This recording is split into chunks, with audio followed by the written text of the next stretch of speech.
जोहार गे सानाम ᱧᱮᱧᱮᱞ आपे पे नेलेगा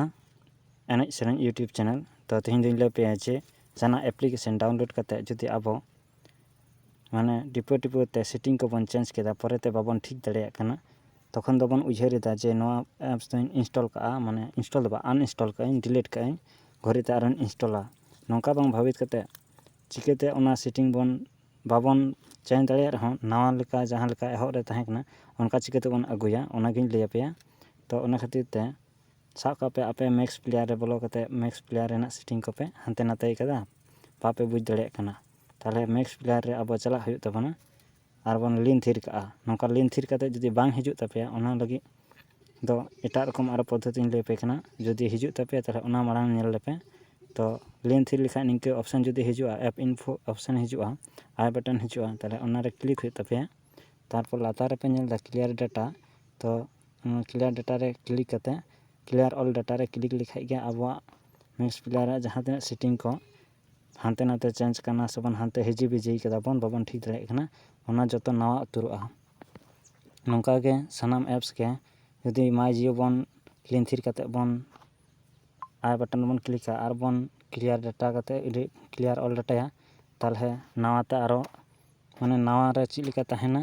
उनका हिजुआ नवाते लॉगिन लगा बना माने जहाँ तीन ये किछु तहेना सानामा डिलीट चाबा माने नवा रे जमन तहेना बुझे गया पे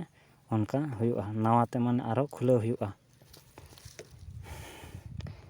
तो नितो दिन लैया पे जे जुदी ऑप्शन निके बांग हिजुआ लिन थिर कते ताले आपे फोन रेना सेटिंग रे चला लगा पे नोंडे खय पांजा नाम कते सेटिंग तो इᱧ दो पे नेलदा बारहे रे मेना सेटिंग तो सेटिंग रे सेन कते क्लिक अपन सेटिंग रे तारपर लातार से रे सेन कते एप्स बखाय एप्लीकेशन नितुमान ऑप्शन पांजा लगा नाम बना नेल दपे एप्स नोंडे बखाय एप्लीकेशन निके ऑल थेना सेन कते मैनेज एप्स ओंडे आबोवा फोन रे जहां तना एप्स बन इंस्टॉल कदा ओना को लिस्ट हिजुआ तो जहां आबो बन बड़ी कदा जहां एप्स साकापे ओना मैक्स प्लेयर के बन बड़ी कदा तो ओना एप्स पांजा नाम लगा बना पांजा नाम कते ओके रे क्लिक कते से उनका के पद्धति दो क्लियर डाटा रे क्लिक कते क्लियर ऑल डाटा रे क्लिक कते ओके लिखा गया आबो एप्स नवा उतरोआ जहां लेका पुइलु रे तहे कान तो निके कते आबो ओना एप्लीकेशन बन नावा दाड़ेया आर मिटन कथा निके जबन नेल दाबन एप्लीकेशन बन नेलदा जुदी डिस्टर्ब आए एप्लीकेशन से बैकग्राउंड रे चालू कना तो ओना एप्लीकेशन चिकेते बन बंदया तो नेल दपे चितान रे नोका होय को चालुआ नेल दपे तिना गान एप्लीकेशन नोआ को नितो बैकग्राउंड रे चालू कना तो नोआ को बंद लगी ते सब चिकेते बन बंदया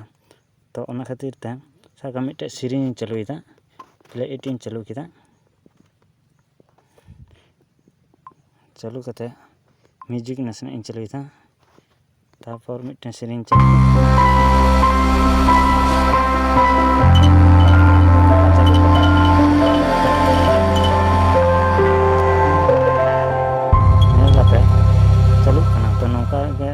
नौका माने चितान रे पे नेला चालुआ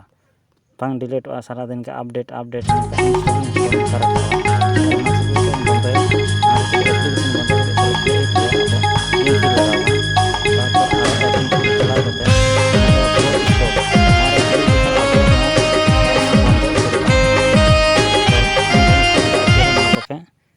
ओके रेन क्लिक केदा एप्स बंदोयना माने बंद उतरना तो आरो नौका कते चालू लगी ते तले नोंडे प्ले इट रे आरो ओके लगा बना आरो चलुआ तो निके कते ओना रना कामी दो निके कना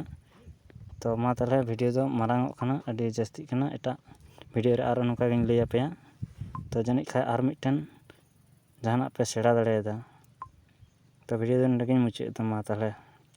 जोहार गे।